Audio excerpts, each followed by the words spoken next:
দেখো আমার ঘরে চলে এসেছে কার্তিক সোনা। আর সন্ধ্যাবেলায় এসছি। আর তারপর দেখো আমি আর আমার বরমশাই চলে যাচ্ছি বাজার করতে। আর দেখো এইদিকে মুদিখানার দোকানে চলে এসেছি, চকলেট নিয়ে নিয়েছি, চকলেটের মালা করবো তার জন্য। আর এইদিকে তারপরে বাজার করে নিলাম, আর বাবাও করে নিয়ে এসেছিলো চকলেটের মালা। আর এদিকে ফুলের মালা কিনে নিলাম।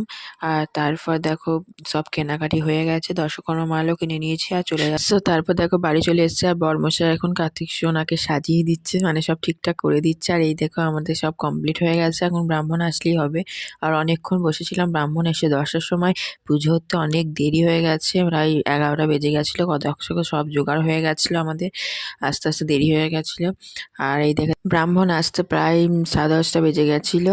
আর আমাদের দেখো পুজো বসে গেছে, আর বাবা দেখো এদিকে রান্না করছে। আর আজকে মেনু হয়েছিল বাঁধাকপির তরকারি আর চাটনি, মানে 5 রকম ভাজা, চাটনি আর খিচুড়ি, আর হয়েছিল বেগনি।